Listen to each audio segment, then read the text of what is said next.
Capítulo 4 del libro de Proverbios. El título del mensaje es La senda de los justos o el camino de los impíos. Capítulo 4 de Proverbios, y lo he dividido en 3 secciones este capítulo, porque es un capítulo largo y muy rico. Así que lo vamos a dividir en 3 secciones. Y la sección que vamos a ver hoy es la sección del versículo 1 al versículo 9. La segunda sección es desde el versículo 10 hasta el versículo 19, y la tercera entre el versículo 20 y el versículo 27. Así que hoy vamos a tocar desde el verso 1 al verso 9. ¿Lo tienen todos? Página 1004. Este capítulo lo vamos a dividir en 3 partes, así que hoy vamos a tocar la primera parte. Bien, dice así la palabra de Dios para todos los que estamos hoy aquí reunidos y los que nos estarán escuchando por YouTube, por internet. Oíd, hijos míos, la instrucción de un padre, y estad atentos para adquirir entendimiento, porque os doy buena doctrina. Es interesante esto porque en otras traducciones dice simplemente os doy buena instrucción. Pero ahora les voy a explicar lo que es doctrina y cuál es la diferencia. No abandonéis mis enseñanzas. Fíjense ustedes que vamos a entrar en unos versículos donde el proverbista va a introducir una generación anterior. Dice, porque yo fui un hijo obediente a mi padre y amado delante de mi madre. Fíjense ustedes, 3 generaciones están apareciendo acá. Salomón instruyendo a los hijos, pero Salomón a su vez instruido por un padre y una madre. Hay 3 generaciones allí. Dice, ¿qué decían y me enseñaban? Retenga tu corazón nuestras palabras. Guarda mis mandamientos y vivirás. Adquiere sabiduría, adquiere inteligencia. No te olvides, ni te apartes de los dichos de mi boca. No la abandones y ella te guiará. Ámala y te preservará. ¿De quién está hablando? De la sabiduría, ¿sí? No la abandones y ámala. Engrandécela y ella te engrandecerá. Cuando tú la hayas abrazado, ella te honrará. Dará a tu cabeza una guirnalda de gracia y te entregará una corona de gloria. Hasta allí lo que hoy nos corresponde. En esta primera parte veremos a Salomón instruyendo a sus hijos, que a su vez fue instruido por su padre David. 3 generaciones instruidas en la palabra de Dios. Observen qué maravilloso es esto. 3 generaciones instruidas en la palabra de Dios. La importancia que tiene de que las generaciones sean instruidas en la palabra de Dios. ¿Se acuerdan que una vez les hablé de la historia de 2 hombres que vivieron en la misma ciudad? ¿Sí? De Jonathan Edwards y otro hombre casi de la misma generación. Y que Jonathan Edwards, todas sus generaciones fueron gente de bien, y todas las generaciones del otro hombre que jamás instruyó a sus hijos y odiaba a Dios, la mayoría fueron una carga para la sociedad y un gasto para el Estado.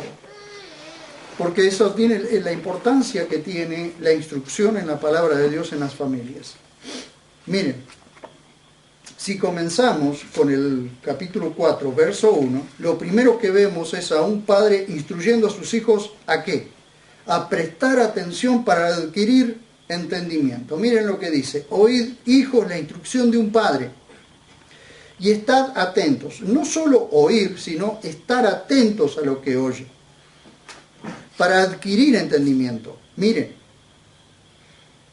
oír y estar atentos son 2 acciones que deben ir de la mano para adquirir entendimiento. ¿Sí? Si nosotros queremos adquirir entendimiento, si nosotros queremos entender algo, debemos prestar atención, porque es muy fácil estar alguien instruyendo y alguien no prestando atención o haciendo cualquier otra cosa.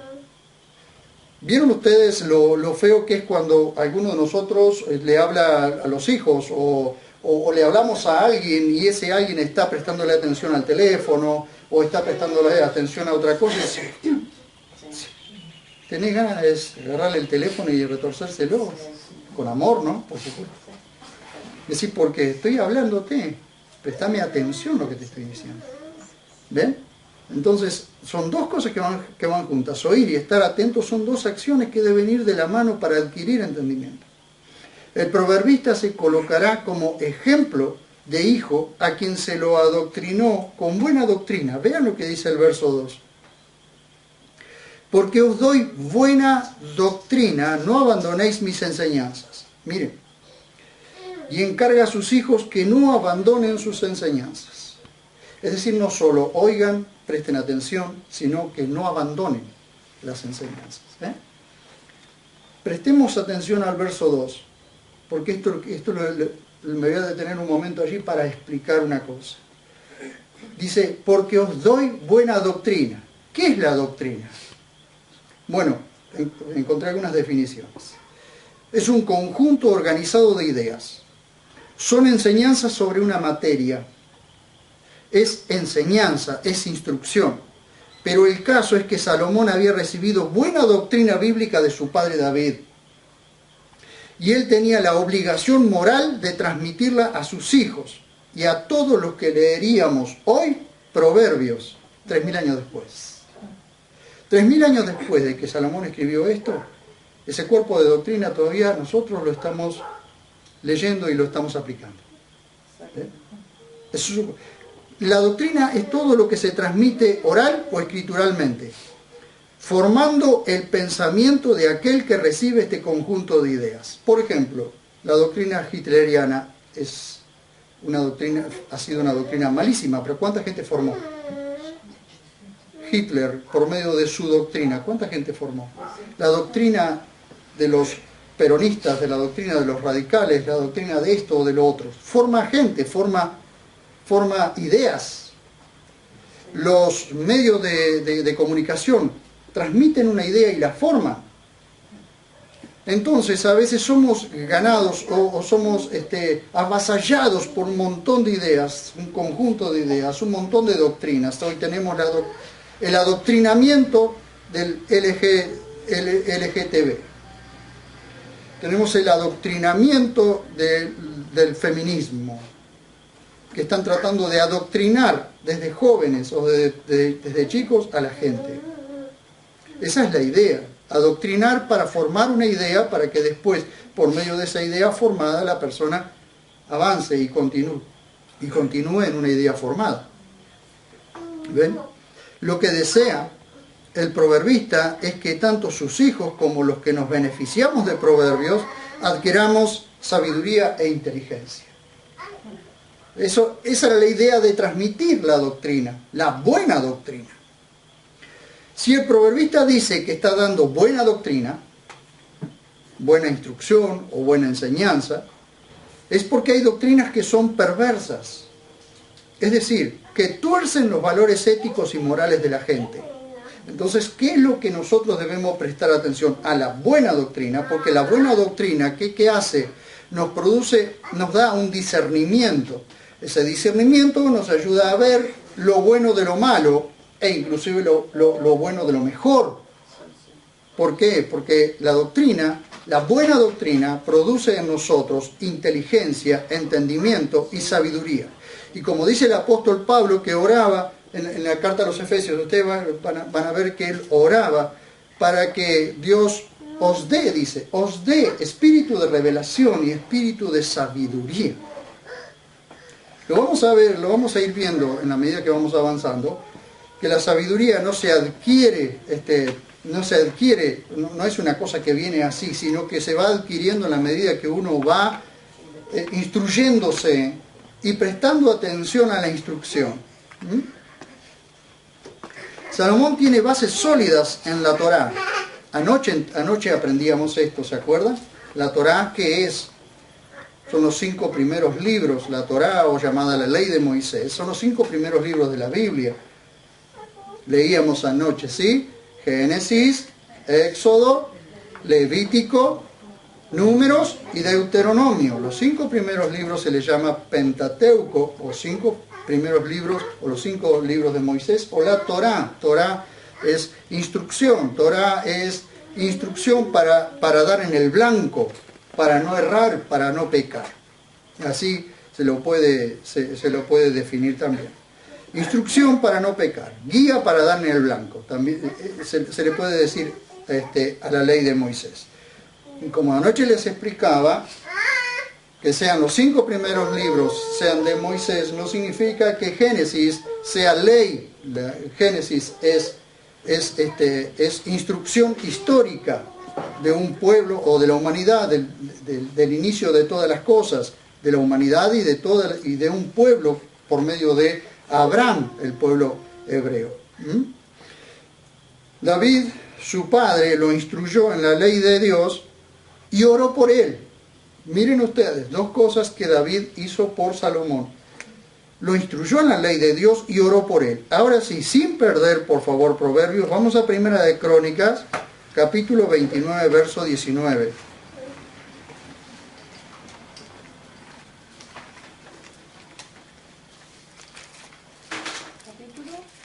Capítulo 29, verso 19.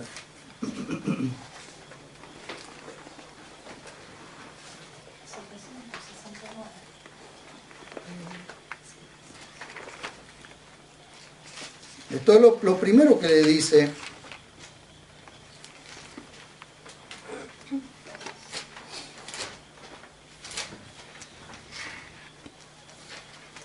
Lo primero que hace David es orar.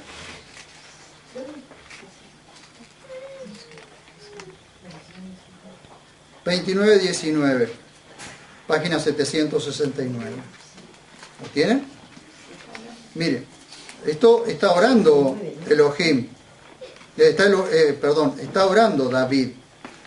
Dice: da también a mi hijo Salomón un corazón perfecto para que guarde tus mandamientos, tus testimonios y tus estatutos, y para que haga todas las cosas y te edifique la casa. Fíjense la oración de David sobre su hijo, o la oración de David a Dios por su hijo Salomón. ¿Bien? Primera de Reyes, capítulo 2, verso 1 al 4, un poco más atrás.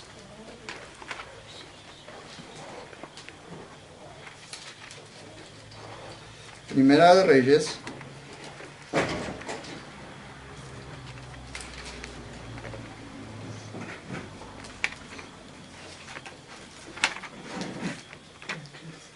capítulo 2, verso 1 al 4.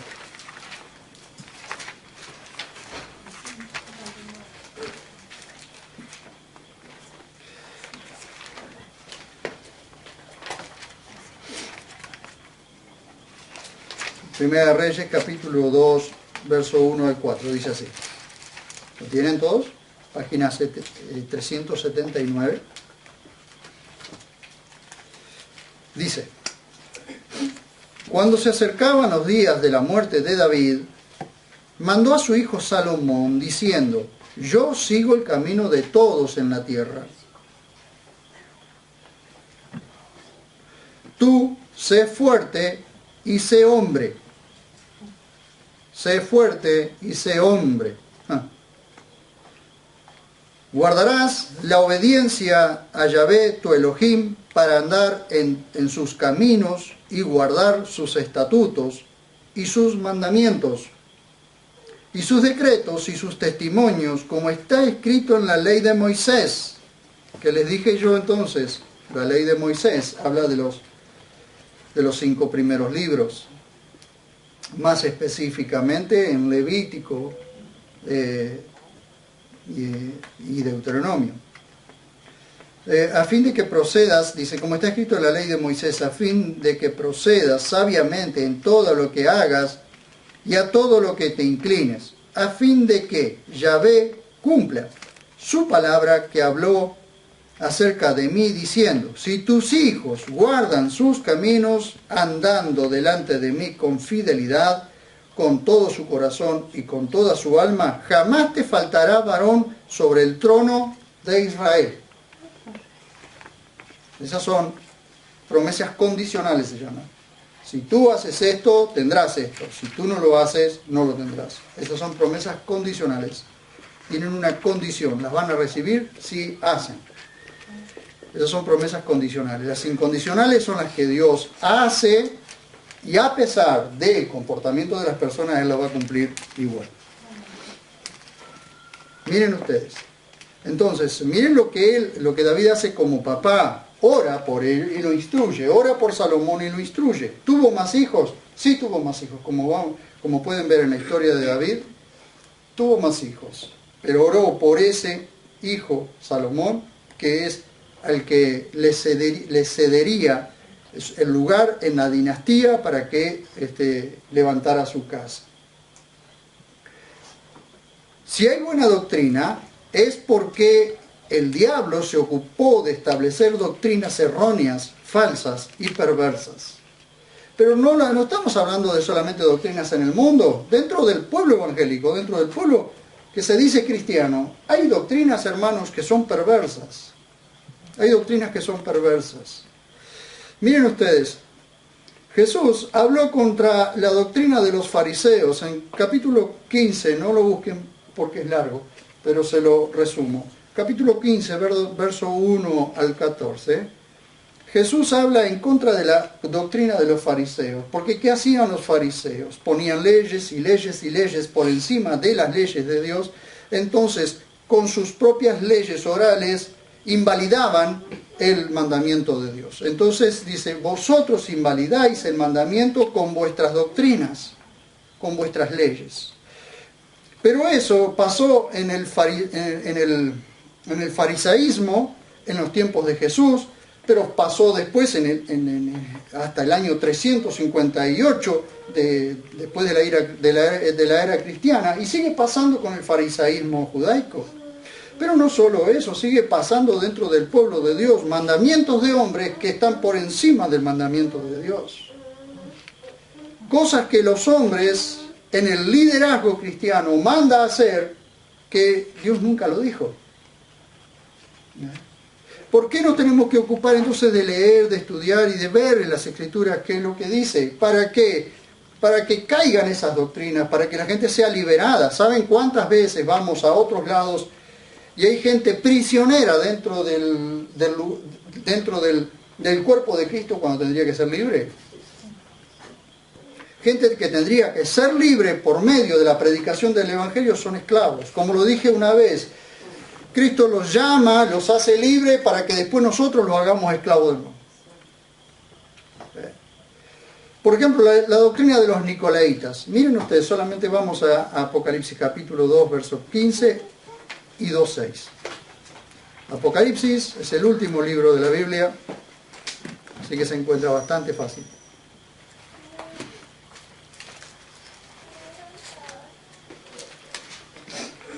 Capítulo 2. No pierdan Proverbios, por favor.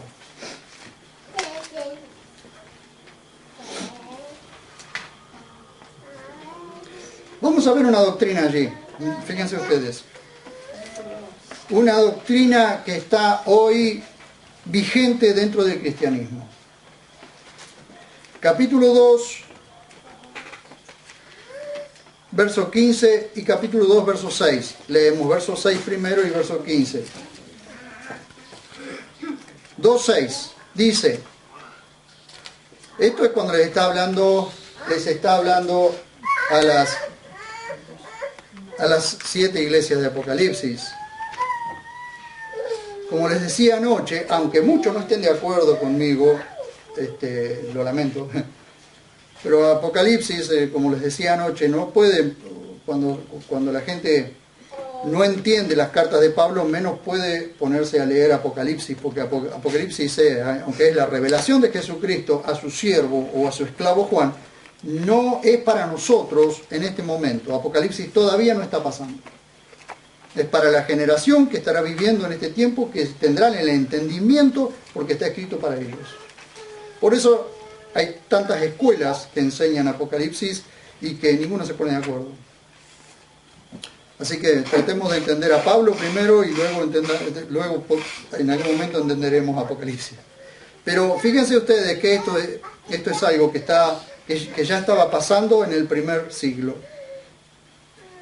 Dice capítulo 2, verso 6, cuando le habla a las iglesias. Acá le está hablando a la iglesia en Éfeso. Sin embargo, tú tienes esto. O sea, venía reprochándole algunas cosas a la iglesia de Éfeso. Como por ejemplo, que has dejado tu primer amor. ¿Cuál es el primer amor? El primer amor siempre es el mejor amor. Es aquel amor que nosotros tenemos por el Señor, ni bien lo conocemos. Pero ¿por qué en alguna parte del camino se pierde eso? ¿Por qué? Y porque las pruebas, porque las luchas, por las tentaciones, por esto, por lo otro, se enfría el amor. Ese primer amor. Entonces Jesús, por medio de Juan y por medio del mensajero, le dice, arrepiéntete y vuelve a tu lugar, vuelve a tu primer amor, al mejor amor, aquel primer amor que tenías. ¿Ven? No estoy hablando de seres humanos, estoy hablando del amor de Dios. A ver si a alguno se le ocurre volver al primer amor. No, hago aclaraciones porque después me salen... Pero vos nos dijiste, ¿verdad? No, pero habla del primer amor del creyente que ha conocido a su Señor. Entonces le dice, sin embargo, tú tienes esto, algo bueno que tenía la iglesia de Éfeso. Dice, que aborreces las obras de los nicolaitas, las cuales yo también aborrezco. La palabra nicolaita viene de Nico y Laos. Nico es conquistador, de ahí la palabra Nike, por ejemplo. Es conquistador. Y laicos o Laos es pueblo. Y de la palabra pueblo o Laos viene la palabra laicos. Por eso tenemos hoy una división tan grande entre clero y laicos. Entonces en el catolicismo romano está el clero, que son todas las autoridades dentro de la iglesia, y los laicos, que es el pueblo común. Pero resulta que eso se transmitió al cristianismo. Entonces hoy tenemos al clero, como me dijo un pastor una vez, el clero y los laicos. ¿Cómo es eso? Le digo. ¿Desde cuándo aquellos que tenemos la responsabilidad de cuidar de los demás, de enseñarle, de apacentarlo, eso estamos más altos que los demás? ¿Desde cuándo? ¿Desde cuándo somos el clero y los laicos? Esa es la doctrina de los nicolaitas, conquistadores del pueblo. Por eso los conquistadores se ponen por encima del pueblo para subyugarlo y para que el pueblo haga lo que el clero dice. Entonces Jesús le dice que aborrece las obras de los nicolaitas. No está diciendo, porque seguramente son hijos de Dios, pero él no está diciendo que aborrece a los nicolaitas, él está diciendo que aborrece la obra de los nicolaitas. ¿Cuál es? El sistema piramidal. Uno allá arriba y todos los demás para abajo. Pero permítanme decirles, para llegar arriba hay que pisar a los que están abajo. Entonces nunca esto puede suceder.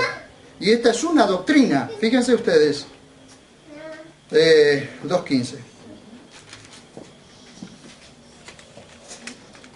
Para los que pueden llegar a decir que no es una doctrina.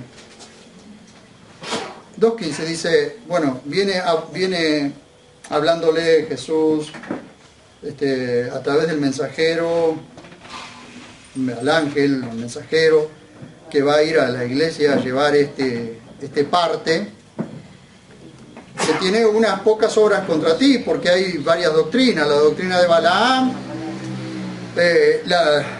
y la doctrina de los nicolaitas. Mire, 2.15 dice, e igualmente tienes también a los que sostienen la obra de los nicolaitas, la doctrina de los nicolaitas.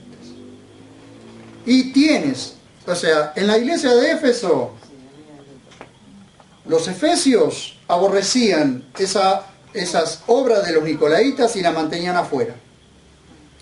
Pero en la iglesia de Pérgamo ya está dentro de la iglesia. Mire, dice, e igualmente tienes también a los que sostienen la doctrina de los nicolaitas. Ya estaban adentro, ya estaban conquistando el pueblo, ya estaban subyugando el pueblo, ya estaban por encima del pueblo.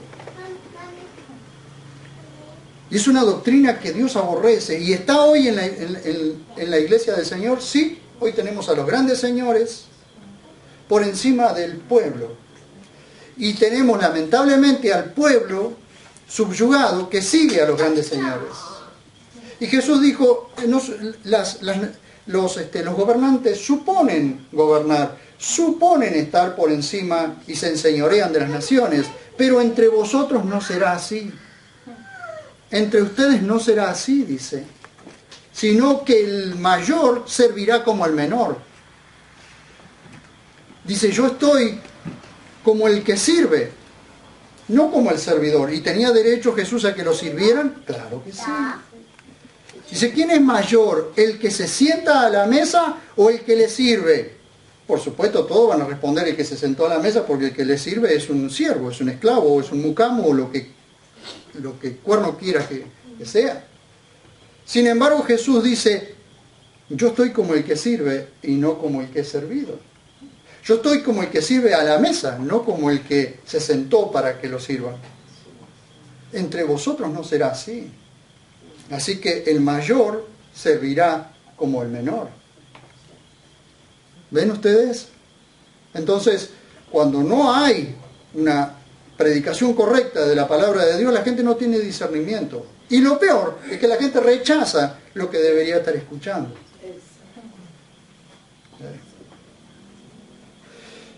Entonces tenemos un problema, hermanos. Los que están por encima de los demás es precisamente porque han adoptado la doctrina de los nicolaitas. Y es una doctrina, es una enseñanza. Es una enseñanza de la cual mejor no entrar nunca. Es decir, que aquellos grandes señores tienen que ser servidos. Tienen que ser servidos. Hermanos, no estamos para ser servidos, estamos para servir. Y somos todos iguales, con responsabilidades diferentes, pero todos iguales. Todos iguales. Nunca se les ocurra hacerle reverencia a alguien que dice ser cristiano. Nunca se le ocurra hacer reverencia a nadie, pero fíjense ustedes lo que hizo Mardoqueo, por ejemplo. Mardoqueo jamás se arrodilló ni se inclinó ante Amán. Jamás. Mardoqueo era primo de Esther. Jamás, lean la historia de Esther y van a ver ustedes que jamás, y tenía una rabia Amán, porque él nunca se arrodilló, ni se postró, ni le hizo reverencia a Amán. ¿Por qué? Porque creía que era mayor. Amán creía que era mayor. Sin embargo, Mardoqueo, ante el único que se inclinaba, era ante su Dios. Mire, Pablo advierte que en estos tiempos algunos seguirán doctrinas de demonios. Eso es otra doctrina. Eso es otra doctrina que se va infiltrando dentro de la iglesia de Cristo. Eso es otra doctrina. Escuchan doctrinas de demonios y las traen a las iglesias. Ustedes saben, tengo 22, 23 años de cristianismo, desde que conocí al Señor. Conocí al Señor en octubre del año 95. ¿Saben cuántas olas de doctrina se metieron en las iglesias? No, ninguno de ustedes se acuerdan, ninguno de ustedes quizás la sabe, pero hubo un tiempo en que en la ciudad de donde yo estaba, habían dicho que había que conquistar la ciudad, entonces se clavaba una estaca delante de la iglesia con un versículo bíblico. ¿Sí? Y eso es una doctrina que vino de afuera. Como muchas de las doctrinas que son de afuera. Que en otro lado no funcionan, entonces las tiran acá. Es como las cosas que no funcionan, todas las tiran para Argentina. Miren ustedes, hermanos, ¿saben qué? Hasta los dientes de los pastores le afanaron. En todas las iglesias, en la ciudad. Todos los que hicieron eso y clavaron las estacas en la ciudad, Les afanaron hasta los dientes. ¿Saben lo que era entrar a las iglesias y encontrar con que se habían robado hasta los equipos de sonido? ¿Por qué Dios permitió eso? Y para llamar la atención. Imagínense ustedes si comenzábamos con la doctrina de la estaca. Íbamos a andar cazando vampiros por cualquier parte, o a Drácula en alguna parte, con la estaca. Con un versículo bíblico, por supuesto. No iba a faltar salir con una escopeta, con un revólver, con una bala de plata para cazar vampiros. Son locuras, hermanos, son locuras, con locuras que se meten en la iglesia y que no deben. Y son doctrinas, hermanos. Miren, doctrinas de demonios. En 1 Timoteo 4 lo van a encontrar. Fábulas profanas. Muchos se opondrán a la sana doctrina teniendo apariencia de piadosos. 2 Timoteo 3. Juan en Apocalipsis advierte a las iglesias sobre esta doctrina de los nicolaitas. Salomón dice que está enseñando la doctrina correcta e insiste a sus hijos que no abandonen lo que está enseñando. Vamos a Proverbios, por favor, capítulo 3 de Proverbios. Capítulo 4, perdón. 4:2. Dice, porque os doy buena doctrina, no abandonéis mis enseñanzas. ¿Qué es lo que sutilmente está diciendo Salomón? Que cuando escuchás una falsa doctrina, abandonáis. Dice, os doy buena doctrina, no abandonéis mis enseñanzas. ¿Por qué? Porque Salomón está seguro de que está dando buena doctrina, no la abandone. Pero eso, sutilmente está diciendo, cuando alguien enseña o estás escuchando una... Miren, cuando ustedes saben la sana doctrina, van a distinguir cuando hay una falsa doctrina. ¿Vieron? Yo les conté alguna vez, la policía de San Francisco le hacen conocer los billetes verdaderos, los billetes de dólares verdaderos, porque no necesitan conocer lo falso. Lo que necesitan es conocer lo verdadero, porque lo falso se distingue fácil. Nosotros no necesitamos conocer todas las doctrinas que hay en el mundo. Nosotros necesitamos conocer la buena doctrina, porque eso nos llevará a conocer las falsas doctrinas y a escucharlas y discernir. Dice, esto es un... ¿Por qué nosotros revisamos constantemente las letras que cantamos? ¿Por qué las revisamos? Y muchas las hemos descartado y muchas otras. Muy linda música, muy lindo sonido, muy lindo ritmo, pero cuando uno escucha la doctrina que tiene la letra, discierne que por ese camino no va. Miren ustedes hasta lo que tenemos que tener cuidado, ¿no? No, sí, tenemos un trabajo arduo. Los que tenemos que cuidar de los demás tenemos un trabajo arduo. Miren, entonces en el 4.3 vemos, porque yo fui un hijo obediente a mi padre y amado delante de mi madre. Ahora Salomón se coloca como ejemplo de hijo. ¿Qué es? Obediente y amado. Obediente al consejo del padre y amado por su madre. Ahora, Salomón, vamos a ver un poquito la historia, con esto voy a tener que terminar aquí. Pero mire, Salomón era hijo de David e hijo de Betsabé, la de Urías, o la que fue esposa de Urías. Es el segundo hijo de David y Betsabé, porque el primero murió por causa del pecado de adulterio de su padre David. Esta historia la pueden encontrar en 2 de Samuel 12. Con la madre de Salomón, con la madre de Salomón, sí, con Betsabé. David, cuando todos los ejércitos salieron a pelear, y David también tenía que salir a la guerra, no, él se quedó en la casa. Se quedó en la casa, se durmió una siesta davídica, una siesta larga, hasta el atardecer, sale al terrado a dar una vueltita, el terrado, sigue a la terraza, a dar una vueltita, y de la terraza ve una mujer que se está bañando. No sé si la mujer se bañaba con la ducha abierta o se bañaba con la ducha abierta a propósito para que el rey la viera. No sabemos cómo es, pero la cuestión es que estaba viendo a la mujer que estaba tomando una ducha. Entonces David la manda a llamar y la mujer, como era el rey, no se hace rogar, digamos. Así que viene, duerme con ella, ella queda embarazada, o sea, a los días le avisa que estaba embarazada. ¿Qué pasa con esto? Urías era el marido de esta mujer, estaba en la guerra, estaba en plena guerra, era uno de los valientes, los hombres valientes de David.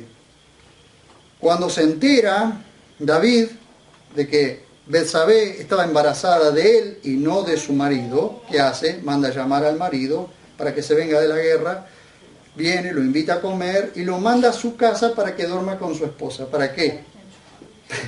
Sí, ¿qué quería decir? ¿Eh? Sí, para que duerma con su esposa. Entonces no le iban a encajar el crío a él. Pero ¿qué pasa? Este hombre era mucho más noble que David. Entonces, ¿qué hace? Duerme a la puerta del palacio, duerme con los guardias. Al otro día, David sale y se encuentra con Urías. Y dice, Urías, ¿qué haces acá? Y Urías dice, ¿cómo mis hermanos están en la guerra, en plena guerra, peleando por el rey, y yo me voy a ir a mi casa a dormir cómodo con mi mujer y a comer? Me imagino los ojos de David, ¿no? Lo llama de nuevo, lo invita a comer, lo emborracha y lo manda de vuelta a su casa. ¿Qué hace Urías? Urías vuelve a dormir en la puerta del palacio. ¿Cómo me lo saco de encima? Entonces David lo ve de nuevo a Urías. ¿Qué hace? Hace una carta, la pone en la mano de Urías. Cuando llegues se lo das al general del ejército. ¿Qué decía la carta? Cuando arrecie la batalla, ponelo en el frente donde están los valientes. Entonces Urías muere en batalla.